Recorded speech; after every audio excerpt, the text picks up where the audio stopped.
This is what I'm riding today. Triumph Scrambler 400X, and I've already ridden it for 100 kilometers. 2 more 100 kilometers to go, and we are going to review about this today. That is going to happen once we start riding and once we're on the bike. Also, once I'm done with eating something. I am really hungry, guys. So yes, we'll eat first and then we'll start reviewing about this bike. All right, we are done with our lunch. It is 1:15 right now. To be precise, 13:13. So 1:13. All right. I've already been riding this bike since last 100 kilometers. I'll be riding it for 2 more 100 kilometers to reach home. No particular point where I'll start about it, but whatever comes to my mind, I'll just start and I'll point out things, positives and negatives both. Alright, so we'll start with the sitting posture and the seats. The sitting posture is comfortable, upright sitting posture, and the seats are also really comfortable. I haven't saddled yet when I took a break for 100 kilometers, and now let's see, starting again. So 2 more 100 kilometers to go, so I don't know when I'm going to saddle, but yeah, comparatively from my 390 adventure experience, this is comfortable. Coming to the power, 40 PS and 38 Nm torque. The power is good enough. Switching from 390 adventure again from my bike to this bike, I feel this bike better in terms of power delivery, in terms of the feel of the power. 390 adventure has 43 PS of power, but 3.5 PS doesn't make really much difference. I mean, the power of this bike, I feel equally powerful enough, and the torque is also really good. So I can literally feel the torque in all the gears. So yeah, that's what I like about this bike, the power band. Okay, then I'll talk about the clutch and the gear. The clutch is really light, I like it. The gear shifting is really nice, I like that too. Smooth gear shifting. You will literally feel that clunk, not that hard one, but cut, soft one. So you know, I like that feeling. So that's about the clutch and the gear. What about the wind blast? Okay, aftermarket windshield, you can see it here. You can feel the pressure, the air pressure on your chest. When you duck down, it goes above your head. So it's comfortable enough. I could do 140, 150 aram se, but then above that I need to duck down. Okay, now what's the top speed of this bike? So my weight 86 kilos plus the luggage that I'm carrying. So you can say about 100 kilos. Yeah, we'll keep it round figure. So 100 kilos on this bike, it tops out at 160. If you get a long run, it will go up to 162, 163. So that's good enough for me, and you feel powerful enough. So yeah, that feels nice. Are you going to feel bored on this bike? No, you're not going to feel bored on this bike. It really has that character in it. You know, I'm coming from 390 Adventure, so comparatively I feel this bike is way better than 390 Adventure. It does not mean 390 Adventure is not nice, but I don't know, I somehow like this better. The feel is what I'm talking about. End of the day, for a rider, everything is the feeling. तो मज़ा जो है मेरे को ये bike चलाने में ज़्यादा आ रहा है than riding my 390 Adventure. Again, as I say in all my vlogs when I review some bike, this is my personal taste that I'm sharing with you guys. So KTM owners, don't feel bad. Okay, कि क्या बकवास कर रहा है यार, 390 ज़्यादा अच्छी है, ये जब powerful है and all that, but no, that's not the case that I'm sharing with you guys, so please understand. Okay, what about average? यार, to be frank enough, I'm not into that average thing. मैं calculate नहीं करता हूँ average जो calculate करना कितना kilometers भरा है. I'm not into all that. So you will never see any of those in my vlogs. But yeah, इसका भी average अच्छा ही होगा. It must be good यार. अब इतनी अच्छी बाइक चला रहे हो, पावरफुल बाइक चला रहे हो, तो यार 23-35 की एवरेज दे तो क्या चाहिए तुम? मैं तो बोलता हूँ 25 की दे तो भी ठीक है यार. एक टैंक फुल में तुम लोग 200-250 200 किलोमीटर चले जाओगे. So that is okay with me. Okay, what did I miss about this bike? Vibrations. Yeah we need to talk about vibrations इसमें बहुत कम है comparing to my bike. Even at the low speeds, even on the top speed, इसमें vibration बहुत ही कम है. मैं अपनी बाइक को वाइब्रेशन आउट ऑफ 10 8 दूंगा, तो इसको मैं वाइब्रेशन में आउट ऑफ 10 3 दूंगा. इतना कम वाइब्रेशन है इसमें. And really I am comfortable. You know, वो टिंगलिंग फीलिंग नहीं आती पाँव में, नहीं सीट पे, नहीं हैंडल बार्स पे, नहीं. तो वो भी थोड़ा नाइस फील गुड फैक्टर देता है इसमें. So yeah, I like it. Other than that I think bike handling में बहुत ईजी है. इतनी हैवी बाइक नहीं है. You feel nice, you feel light moving front and back when you are on a stop somewhere. जैसे अभी मैंने break लिया, आगे पीछे करना था, तो it was very easy while I was on the bike.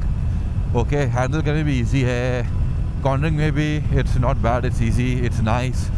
Even when you riding fast कोई टेंशन नहीं है. ज़्यादा बाइक शेक नहीं होती, ज़्यादा फिश टेल नहीं करता. यू नो, कोई खड्डा वड्डा आता है तो क्योंकि मैंने 100 किलोमीटर ऑलरेडी चलाया. I was on the top speed. काफ़ी बैड रोड्स आए, अचानक से खड्डे आए बीच में, लेकिन बाइक एकदम स्टेबल था. You know, so I like that. The suspensions, या, they are soft, not too soft, not hard, so comfort somewhere in between. Okay, how would I rate this bike and 390 Adventure? So this bike out of 10 I would rate it 8.5, and my bike 390 Adventure I would rate it 6.5. Yeah, about 6.5, 7 sometimes, but yeah, 6.5 out of 10. My KTM Adventure 390, and this bike 8.5 out of 10. So that's the difference. That is the comfort of this bike. I think so. I'm feeling nice on this bike than I feel on my 390 Adventure. So yeah, that's how this bike is. I mean, if you're planning to buy a bike and you're confused between Scrambler 400X and 390 Adventure, I wouldn't say you can't go for 390 Adventure, but yeah, give this bike a chance, a try. This bike is really nice. It will not disappoint you. You will not feel bored. It's very nice. You will really like it. If your friends have this bike, go for a ride about 100 kilometers. Borrow bike from your friends if they love you and if they give you the bike. Ride this bike for 100 kilometers and then ride KTM Adventure 390 for 100 kilometers. आपको अपने आप अंदाज़ा लग जाएगा. आपका जो decision है वो एकदम ईजी हो जाएगा कि कौन सी बाइक ली जाए. Okay, don't go on my words. जो आपको मज़ा आया लेने में आप बाद में डिसाइड करो, लेकिन पहले एटलीस्ट 100 किलोमीटर चलाओ अच्छे से. तो वो 100 किलोमीटर्स में आपको पता पड़ जाएगा कि टॉप स्पीड कैसे चलता है, वाइब्रेशंस कैसा है, विंड ब्लास्ट कैसा है, पिकअप कैसा है, you know, in all the gears, seat कितनी कंफर्ट है. वो सब आपको 100 किलोमीटर्स के राइड में आपको आराम से पता पड़ जाएगा, और फिर आप डिसीजन ले पाओगे कि आप कौन सी बाइक लो. सो या,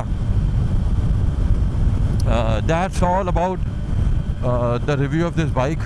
Maybe I'm missing out some points. कुछ अगर मैं मिस आउट कर रहा हूँ तो मुझे कमेंट करके आप पूछ सकते हो, मैं आपको वहाँ पे जवाब दे दूँगा. या negatives, I need to talk about the negatives of this bike.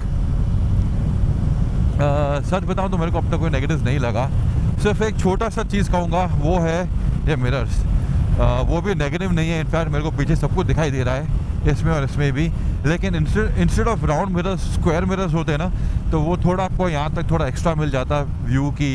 You know, blind जो स्पॉट होता है उसमें आपको ईजिली दिखाई देता. इसमें भी ऐसा नहीं है, थोड़ा आप ऐसे अंदर आके देख सकते हो. यूजुअली मैं वही करता हूँ, ऐसे कहीं पीछे देखना होता है ओवरटेक के टाइम, ब्लाइंड स्पॉट पे देखना होता है, तो मैं थोड़ा सा बेंड करता हूँ तो और मेरे को अच्छे से दिख जाता है. बट इसमें भी मैं ये थोड़ा ऐसे ब्रॉड होता, स्क्वायर होते इंस्टेड ऑफ राउंड, तो और आपको मिल जाता है. I am just pinpointing. Square भी होता तो भी मेरे को घंटा फ़र्क पड़ता, क्योंकि मैं ऐसे ही करके देखता हूँ इवन इन स्क्वायर मिरर्स. सो या, दैट्स अबाउट इट. बस यार, तो यही है. मैं इनफैक्ट पिन पॉइंट कर रहा हूँ, ये भी कोई प्रॉब्लम नहीं है मेरे लिए. See, I tell you one thing about myself guys. मैं ऐसे राइडर हूँ ना जो इतना नाटक नहीं करता है बाइक में. ये इलेक्ट्रॉनिक्स होने चाहिए, ये सब होने चाहिए, मॉडर्न टेक्नोलॉजी होनी चाहिए, कुछ भी नहीं. मेरे को बाइक चाहिए, मैं ऑन करता हूँ और बस बाइक चलाना शुरू करता हूँ. यार मुझे कुछ फ़र्क नहीं पड़ता उसके अंदर इलेक्ट्रॉनिक्स है, सेफ्टी में ट्रैक्शन कंट्रोल है, ABS है. That is more than enough for me. मैं और कुछ भी नहीं देखता हूँ. या अगर वो पैकेज में अगर वो किसी बाइक के साथ कंपेयर करना हो, प्राइस रेंज के हिसाब से वो मिलता हो, तो या इट इज़ गुड. लेकिन यार मैं कभी भी बाइक चलाता हूँ, मेरे फ्रेंड्स की बाइक चलाता हूँ, BMW चलाता हूँ यार, मैं उसमें कभी भी ना मैंने उसमें जाके कभी कोई चेंजेस नहीं किए, बस बाइक ली, चाबी डाला और चलाया। एट द मैक्स मैंने वो राइडिंग मोड चेंज किया होगा, sport, that's it, top of the line. मुझे rain mode, road mode, off road mode कुछ भी सेट नहीं करता हूँ मैं। ऑफ रोड में हूँ तो भी मैं स्पोर्ट मोड में ही चलाऊँगा या डायनामिक मोड जो होता है टॉप स्पेक, उसी में चलाता हूँ। इसलिए मैं ना रिव्यूज़ इतना शॉर्ट रखता हूँ, इतना डिटेल में नहीं जाता हूँ। या सच बताना, कितने राइडर्स हैं जो ये सब चीज़ें देख के मॉडर्न टेक्नोलॉजी आप बाइक लेते हो और बाइक लेने के बाद आपने इतने सारे चेंजेस किए बाइक में, लिटरली जब बाइक राइड करने जाते हो तब सस्पेंशन सेट किया है मैंने। आज तक कभी सस्पेंशन सेट नहीं किया मेरे को। मेरे स्पीड ट्रिपल में फुली एडजस्टेबल सस्पेंशन थे, फ्रंट एंड बैक। 5 सालों में मैंने कभी उस सस्पेंशन को हाथ लगाया ही नहीं था। ऑफ रोड हो, रोड ख़राब हो, रोड अच्छे हो, मैंने वही सेटिंग्स में कंपनी से जो आती है उसी में मैंने 5 साल बाइक को चलाया बॉस। मैंने कभी उसमें सेटिंग नहीं की। लगेज के साथ पिलियन, विदाउट विलियन सोलो, मैंने उसी सेटिंग्स में बाइक चलाई है। मैंने कभी भी कोई चेंजेस नहीं किया बाइक में। आप में से भी कितने लोग हैं जो बाइक लेने के बाद इतना कुछ चेंजेस, इतना लिटरली कुछ करते हो, बताओ मेरे को। तो यार ये सब है ना, मेरे को फ़र्क नहीं पड़ता है, इसलिए मेरे रिव्यूज़ इतने इंटेंस और इतने डीप नहीं होते हैं। जो ओवरऑल रिव्यू होता है यार, चलाने में कितना फील हो रहा है, क्या क्या मैं नोट कर रहा हूँ, वो सब मैं अपने रिव्यूज़ में बताता हूँ, है ना। तो this is all about me and this is all about the bike and this is the review of this bike. या सो दैट्स दैट। बस यार, तो यही है। अगर और कुछ बाइक में निकलता है, कुछ होता है या मैं कुछ भूल गया हूँ मेजर पॉइंट, तो मैं घर पहुँच के कुछ व्लॉग एंड करने से पहले मैं कुछ पॉइंट बोलना तो बोल दूँगा। फ़िलहाल इस व्लॉग को यहीं पे एंड करेंगे। Yeah will see you guys in the next vlog. Till then, it's your life, live it right, live it your way, and I will continue enjoying riding this bike. Vlog करते करते आप देख रहे हो मैं इतना fast नहीं चला सकता हूँ, because I have to concentrate on my riding and on speaking. तो व्लॉग पार्ट तो हो गया, अभी राइडिंग एंजॉय करते हैं और व्लॉग का एंड करते हैं। चलो guys, bye bye, you guys enjoy and I'll enjoy riding this bike. Yep.